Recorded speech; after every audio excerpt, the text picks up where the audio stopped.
안녕하세요. 해커스 학원 토익 RC 구자연입니다. 여러분 오늘 5월 12일 정기 토익 시험 보시느라 정말 고생 많으셨어요. 날씨도 되게 좋았고 오늘 되게 따뜻하고 막 덥지도 춥지도 않은 날씨였는데 시험 보시느라 정말 고생하셨고 이제 조금 노셔도 됩니다. 자, 오늘 하루는 토익에 대해서 아무 생각하지 마시고 그리고 하나 더 오늘 이 총평을 들으면서 와, 난 뭐가 틀렸네. 난 뭐가 맞았네. 일희일비 할 필요 없어요. 우리는 그냥 뭐만 돼요? 목표 점수만 맞으면 끝납니다. 아시겠죠? 그래서 오늘 이 총평 강의는 가벼운 마음으로 들어보시고 그 다음에 내일 또 우리가 수업에서 볼 수 있는 분들은 뵙도록 하겠습니다. 자, 그럼 거두절미하고 우리 난이도부터 평가를 좀 할 텐데 Part 5는 사실 중 정도 주고 싶은데 우리 조금 마지막 문제 때문에 여러분들이 좀 헷갈려 있었을까봐 중상을 제가 주긴 했어요. 조금 헷갈리는 문제가 있었거든요. 네, 그런 것들이 있었고 그 다음에 Part 6는 글의 난이도가 좀 난해한 것도 있긴 했지만 어쨌든 문제 자체는 좀 평이했던 거 그거 기억해 주시고요. 마지막 Part 7 같은 경우에는 요즘에 좀 많이 어렵게 나오죠. 그래서 중상상이라고 제가 했는데 완전 극상까지는 아니지만 그래도 지문의 난이도는 완전 상이었었어요.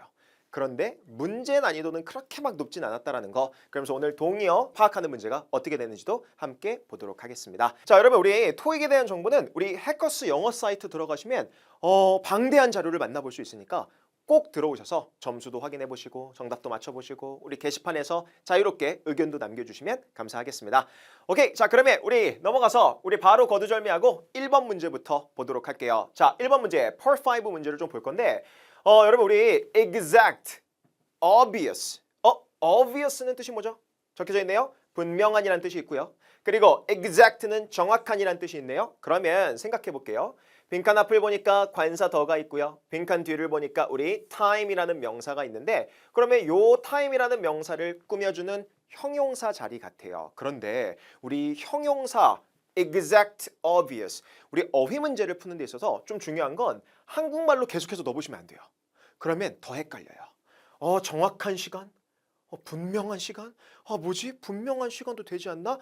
여러분 요거는 우리가 영어식 마인드로 조금 단어의 특성을 알고 있어야 되는데 우리 obvious라는 뜻은요 사실은요 이 분명하다라는 건 뭔가 알기에 쉽다라는 거예요. 그래서 우리 영영사전 찾아도 뭐 easy to know 이런 것들 있잖아요. 그래서 주로 어떤 명사들이랑 같이 쓰이냐면 이런 명사들, 그렇죠. 우리 obvious reason, 굉장히 분명한 이유, 알기 쉬운 이유죠.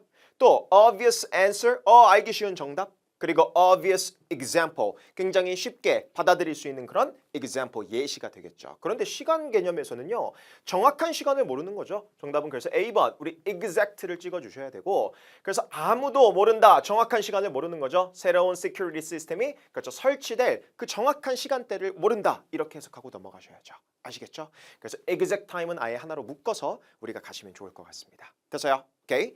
2번 문제 볼게요. 자, 2번.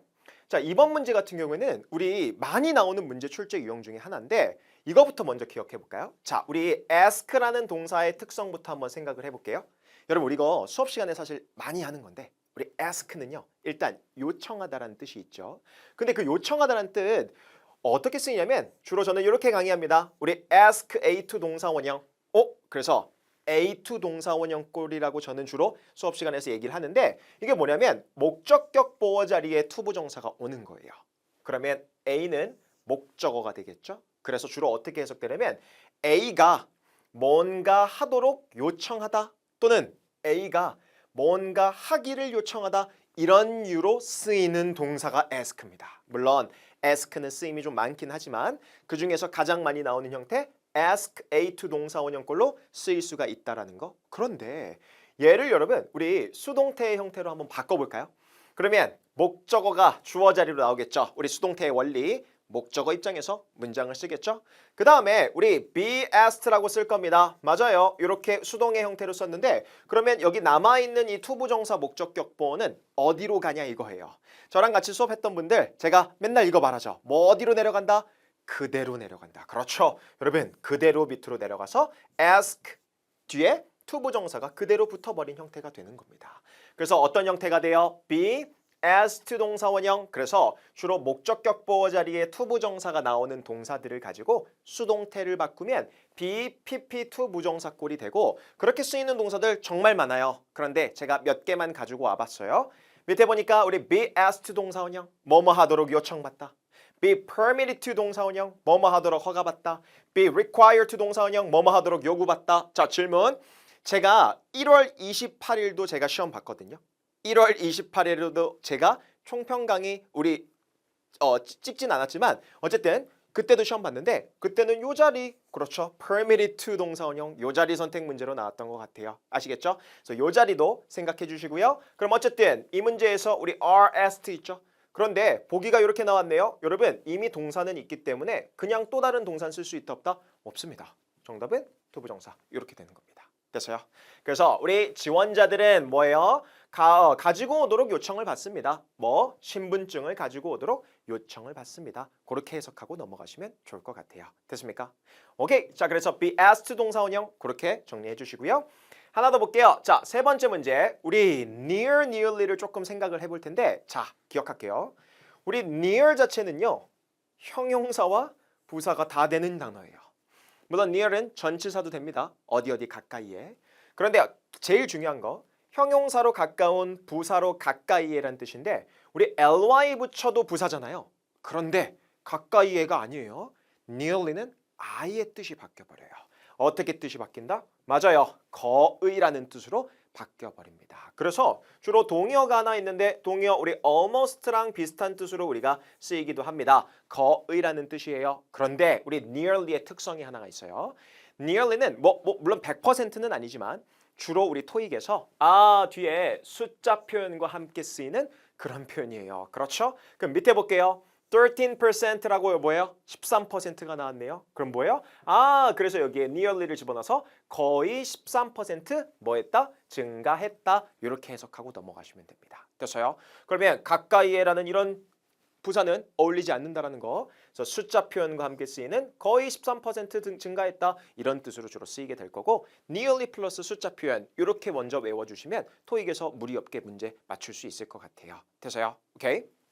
그러면 4번 문제 좀 가보도록 하겠습니다. 4번 문제. 자, 4번 문제를 여러분들이 좀 헷갈려 하시는 분들 특히 왜 헷갈리냐면 동사에 또는 명사에 뜻만 가지고 넣으면 헷갈려요. 밑에 addition, 추가라는 뜻이죠. replacement, 대체, 교체란 뜻이에요. substitution, 얘도 대체, 교체란 뜻입니다. 그런데 여기에 지금 명사 어휘의 선택 문제가 나왔는데 그럼 여기에 우리는 명사 주어네요. 그런데 뒤를 보니까 전치사 플러스 명사 of new employees라는 게 있죠. 새로운 직원들의 땡땡. 그런데 어디로? The account department. 회계부서. 이런 어떤 부서로 새로운 직원들에 대한 추가인지, 대체인지, 교체인지 이걸 한국말로 막 넣고 있으면 절대 풀 수 없어요. 이게 안타깝게도 한국어로 자연스러운 것도 자연스러운 거지만 문장의 키워드를 찾아야 되거든요. 한국말로 풀 수 있으면 여러분 다 풀죠. 그러면 영어 시험이다 보니까 영어에서 이 단어가 어떤 키워드들이랑 묶이는지 반드시 정답은 어디에 있다? 문제 속에 있습니다. 그러면 여러분들이 시험장에서 이거 기억하세요. 여러분 한국말로 해서 막 헷갈린다. 그러면 아직도 여러분들은 그냥 요것만 단어만 보고 여러분 문제를 풀려고 하는 거예요. 그러시면 안 되고 반드시 문제에 대한 정답은 여러분들 머릿속이 아니라 문제 속에 있습니다. 문제 속에서 찾으셔야 돼요. 뒤를 보니까 to라는 전치사가 있네요. 그럼 여기서 동사의 특성을 좀 볼게요. 우리 요거의 동사형 그대로 써놨어요. add, replace, substitute. 그러면 더하다, 대체하다, 교체하다, 대체하다 비슷한 뜻이죠. 그런데 얘네가 어떻게 주로 쓰이냐면 add는요 전치사 to를 써요. 그래서 A를 B에 더하다. 그런데 replace는 전치사 뭘 쓴다? with를 씁니다. 그래서 A를 B로 대체하다. 그런데 웃긴 건 대체하다, 대신하다 똑같은 비슷한 뜻인데 substitute는 또 뭐예요? 전치사 for를 써요. 그럼 이거 뭐예요? 외우셔야 돼요. 주로 제 수업에서는 자동사, 타동사 단원에서 요거 다 그대로 정리되어 있어요. 아시겠죠? 특히 우리 중급반 또는 우리 기본반. 그러면 우리 add A to B, replace A with B, substitute A for B. 그럼 이걸 가지고 명사형으로 바뀌어도 그 전치사는 그대로 따라올 겁니다. 뒤를 보니까 어디 있어요? 그 부서에 새로운 직원들이 추가되는 거죠. 그렇죠? 정답 뭐예요? addition이 여러분 되게 되는 겁니다. 이렇게 푸는 거예요. 됐어요? 한국어 넣어서 한국말 자연스러운 거 푸는 게 아니라 반드시 기억해야 될 거 문제에 대한 정답은 문제 속에 있다. 그것만 기억하시면 됩니다. 됐어요? 근데 선생님 A to B 꼴을 몰랐으면요? 그럼 좀 풀기 힘들어요. 그러면 풀기 힘들어요. 요건 단어의 뜻을 알아두시고 동사의 특성을 알아둬야 됩니다. 됐어요? 그러면 요 새로운 직원들이 요 부서에 추가돼서 어떻게 됐다는 거예요? 상당히 그렇죠. 효율성과 workflow가 굉장히 증가했고 향상했다. 그렇게 해석하고 넘어가시면 됩니다. 됐어요? 오케이, 좋습니다. 자, 그러면 5번 문제 보도록 하겠습니다. 5번 문제도 사실 방금 했던 4번이랑 비슷한 류의 정답을 도출하는 과정이 있어요. 질문 드립니다. 요 자리에 우리는 전치사를 넣을 건데 뭐 전치사 뭐 to도 있고 뭐 for도 있고 with도 있고 별의별 게 다 있을 거 아니에요. 그런데 이걸 또 한국말로 넣다 보면은 힘들어요. 그럼 이 문제의 핵심은 뭘까요? 잘 보세요. 주어가 your submission 제출이네요. 그럼 submit의 명사형이죠. 그럼 뒤에 of a completed manuscript 완성된 원고에 대한 당신의 제출이 누구한테 제출해요? publisher. 한국말로 to가 어울리네, for이 어울리네, with가 어울리네. 그렇게 푸는 게 아니에요. 질문. submit이라는 동사의 특성을 알고 있어야 돼요. 우리 주로 submit은 어떻게 쓰이죠? 아까 A to B, add A to B랑 비슷한 형태입니다. A를 그렇죠. B에 제출하다. 특히 요 submit이라는 동사는 to 뒤에 뭐가 온다? 대상이 오셔야 돼요. 그렇죠. 대상이 어디에 온다? B에 온다. 그래서 누군가에게 A를 제출하다. 이런 꼴로 쓰여요. 그럼 그 submit 동사에 대한 명사형이 뭐죠? submission. 그러면 뒤에 당연히 뭐가 이어져야 돼요? 요 여러분 출판사로 이 제출이 돼야 될 거 아니에요? 요 원고에 대한 제출. 그러니까 정답이 뭐예요? 전치사 to를 넣는 시험 문제가 나오게 되는 거예요. 됐어요? 그럼 한국말로 끼워 맞추는 게 아니라 역시나 얘도 뭐를 알아야지 풀 수 있어요? 그렇죠. 이 동사의 원래 단어의 특성을 알아야지 풀 수 있고 단어랑 같이 묶이는 전치사들을 우리는 꼭 정리를 해두셔야 합니다. 아시겠죠? 오케이. 좋습니다. 자, 6번 문제로 가보도록 하겠습니다. 6번. 자, 자주 나오는 문제이면서 그러면서 또 여러분들이 또 많이 어려워하는 문제인데 잘 보세요. 우리 after이라는 게 있죠. 주로 접속사, 물론 전치사도 돼요. 근데 뒤를 보니까 hastily,라는 여러분, 부사도 있네요. 근데 뒤를 보니까 document라는 명사가 나와 있고 빈칸이 있죠. 그리고 쉼표로 끊어져 있습니다. 그럼 여기서 우리가 알아둬야 될 사실, 여러분 우리 after라는 접속사가 있고 뒤에 당연히 그럼 뭐가 나오는 게 원래는 우리 머릿속에 떠오르는 정상이에요? 주어 동사 문장이 나오는 게 원래 정상이죠. 그런데 생각해 보세요. 이 자리에 지금 주어 동사가 들어갈 틈이 있어요? 없어요? 없어요. 제가 수업 시간마다 맨날 하는 게 있습니다. 접속사 뒤에 주어 동사 들어갈 틈이 없다? 그렇죠. 그거는 그럼 뭐다? 접속사를 생략하지 않은 분사 구문이다. 그렇죠. 그러면서 우리 after나 before는 주로 어떤 거와 함께 쓰이는 분사 구문? 그렇죠. 주로 ing 형태의 현재 분사랑 같이 쓰이는 접속사를 생략하지 않은 분사 구문으로 많이 나오게 돼요. 그러면 밑에 볼게요. reviewing이냐 reviews, 얘는 그냥 동사죠. 당연히 동사를 그냥 집어넣을 수는 없죠. 주어도 없는데. 그럼 뭐가 들어간다? 그렇죠. 현재 분사 상태에 reviewing이 들어가는 거고 그거에 대한 목적어로 the document, 요 서류라는 목적어가 나와 있죠. 그러면 그 서류를 검토한 후에 우리는 알게 됐어요. 뭐가 몇 가지 오타들이 있었다라는 것을 알게 됐다. 그렇게 여러분 해석하시고 넘어가시면 좋을 것 같아요. 됐어요? 그렇게 정리를 해달라는 거. 그래서 after, before 다음에 ing 나오는 거 되게 많습니다. 그런데 선생님 ed 형태 분사 구문 나오는 그런 자주 쓰이는 구문도 있나요? 우리 그러면 하나 적어드릴게요. 자, 이런 게 있어요. 우리 although라는 접속사가 있죠. 우리 although 뜻이 뭐죠? 비록 뭐뭐이지만. 그런데 얘도 당연히 주어 동사 꼴이 나오기도 하지만 얘도 주어를 생략하고 분사 구문으로 바꾼 형태, 주로 pp 형태의 ed 꼴의 분사 구문으로 쓰이기도 합니다. 그래서 뭐뭐가 비록 되어지지만 주어는 뭐뭐 한다. 상반적인 상황을 묘사할 때 although란 접속사를 쓰겠죠. 됐어요? 뭐 자세한 거는 여러 가지들은 수업 시간에 배우시면 좋을 것 같아요. 오케이. 자, 그러면 6번 정도 문제까지 해봤고 7번으로 가보겠습니다. 7번. 자, 우리 7번 문제 같은 경우에는요. 이게 어렵진 않아요. 알면 어렵지 않은데 모르면 절대로 못 풀어요. 자, 지금 to라는 게 있죠. 그렇죠? to가 두 개 있네요. 여러분들 이 to가 여러분들 눈에는 뭐로 보여요? 뭐 어떤 사람은 to 형용사가 아니라 죄송해요. to 전치사 to가 있고요. 또 to가 투부정사의 to도 있잖아요. 그럼 얘네가 모습이 똑같기 때문에 그렇죠. 얘네들은 문맥을 보고 구분하셔야 돼요.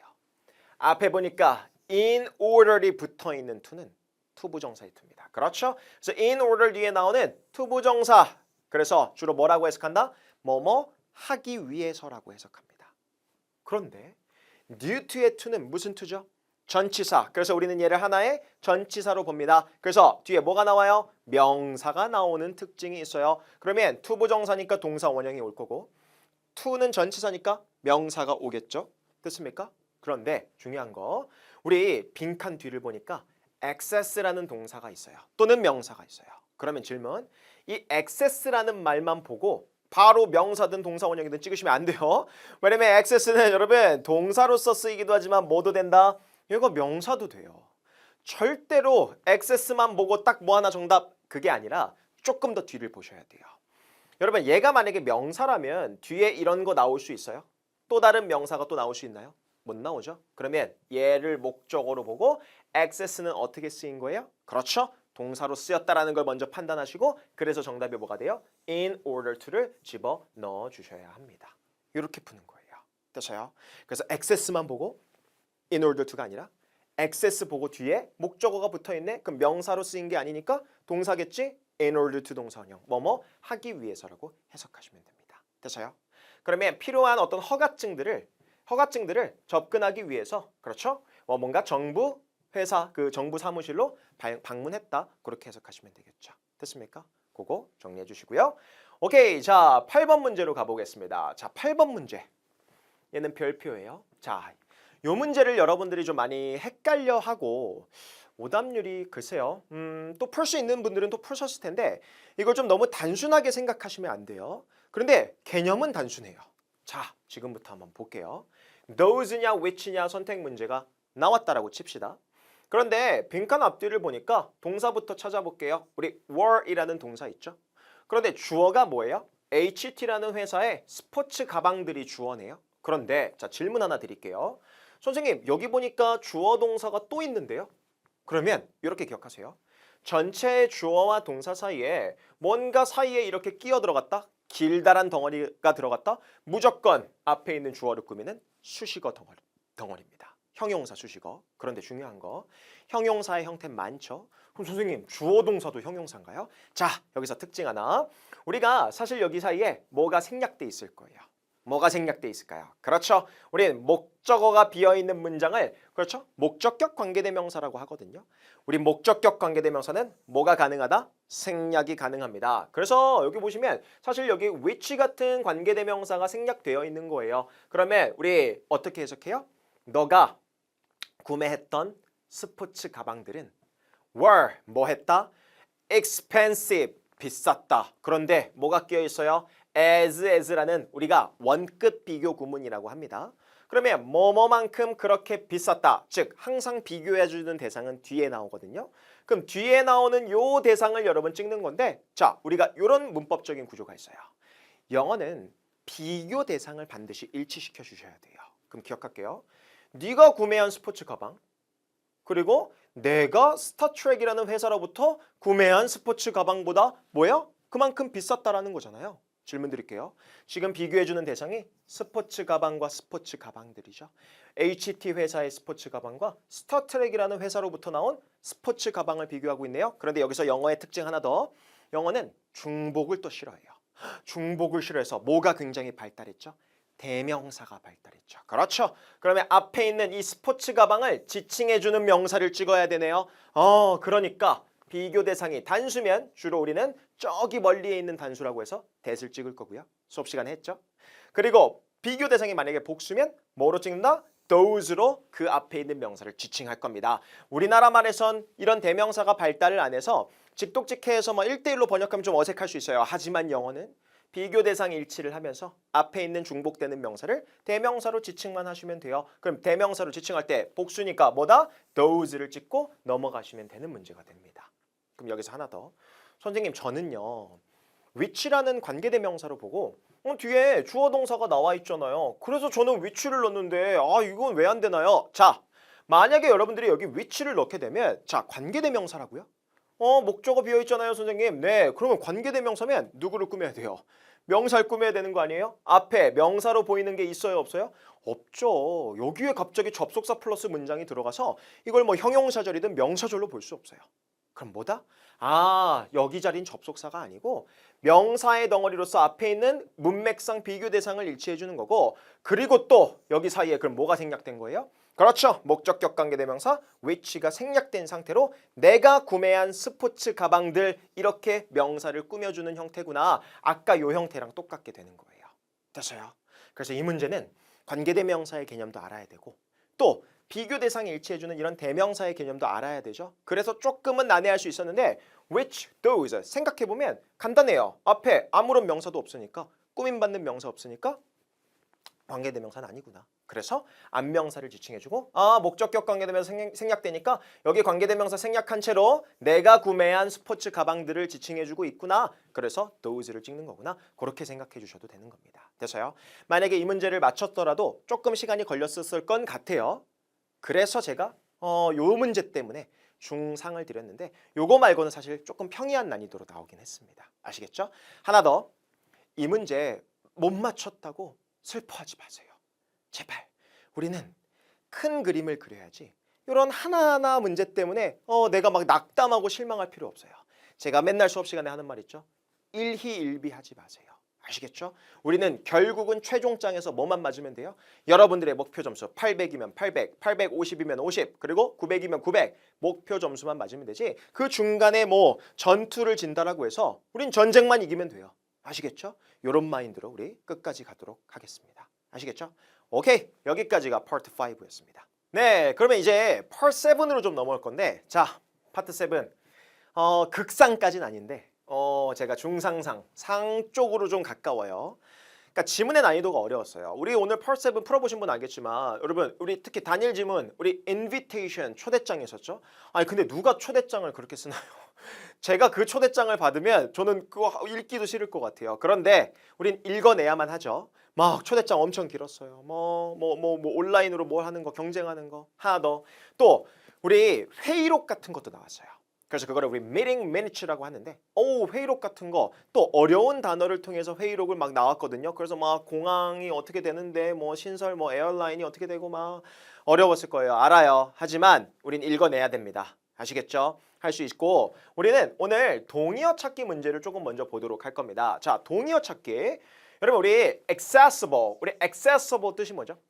우리 한국말로 그냥 뭐 이용 가능한, 접근 가능한이라고 알고 있으실 거예요. 그런데 중요한 거, 여러분 만약에 우리 prose라는, 여러분 우리 이거 저 영문학과 나왔거든요. 영문학과 나와서 사실 이 형태를 되게 많이 봤는데, prose는 우리가 산문 또는 산문체라고도 합니다. 산문이 뭐죠? 우리가 막 글 써놓는 거, 그렇죠? 편하게 읽을 수 있도록, 그 내용을 쉽게 받아들일 수 있도록 산문체잖아요. 그러면 접근 가능한 산문체? 이러고 있으시면 안 된다는 거예요. 그러면 accessible의 기본적인 본질적인 뜻을 좀 기억할게요. 우리 영영사전으로 제가 갖고 왔습니다. 자, 영영사전 밑에 볼게요. 장소, 어떤 빌딩, 어떤 대상인데 쉽게 도달할 수 있는 그런 장소, 대상, 빌딩이래요. 그러니까 접근 가능한이죠. 많이 알고 있는 뜻이죠.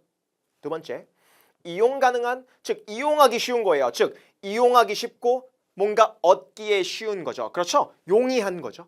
그래서 이런 뜻들이 사실 비슷한 뜻으로 많이 보시게 될 겁니다. 그런데 이런 뜻도 있어요. 우리 뭔가 이 책 또는 뭔가 포엠, 시 또는 그림에, 그렇죠, 그런 것들에 굉장히 쉽게 이해할 수 있고 접근 가능하다는 거죠. 그럼 뭔가 내가 그림을 보고 그걸 쉽게 접근이 가능하다는 건 그 그림의 뜻을 이해하고 그 책의 뜻을 이해하기 쉽다는 뜻이죠. 그렇죠. 그래서 이해하기 쉬운이라는 뜻이 있습니다. 그러면 여러분, 이런 단어를 공부할 때 특히 이런 중요한 단어들은 영영사전을 좀 참고하시면 좀 좋을 것 같아요. 그러면 prose라는 건 당연히 뭐예요? 산문체, 책이잖아요. 즉 이해하기 쉬운 책. 그렇죠. 그래서 여러분 동의어 understandable, 이해하기 쉬운이라는 뜻으로 되는 겁니다. 근데 여기가 접근 가능하다고 해서 막 갑자기 오픈 이런 게 나오시면 안 돼요. 굉장히 토속 한국적인 마인드죠. 안 돼요. 한국어로 끼워 맞추는 게 아니라 영어의 어떤 문맥을 파악해서, 영어의 단어의 뜻을 파악해서 푸는 문제가 동의어 찾기 문제이기 때문에 한국말로 그냥 끼워 맞추긴다기보다는 그 단어의 뜻을 조금 제대로 알고 있어야지 풀 수 있습니다. 그러려면 영영사전을 함께 참고해 보시면 좋을 것 같아요. 됐어요? 오케이. 그 다음에 우리 두 번째가 있습니다. 점수 잡는 hackers.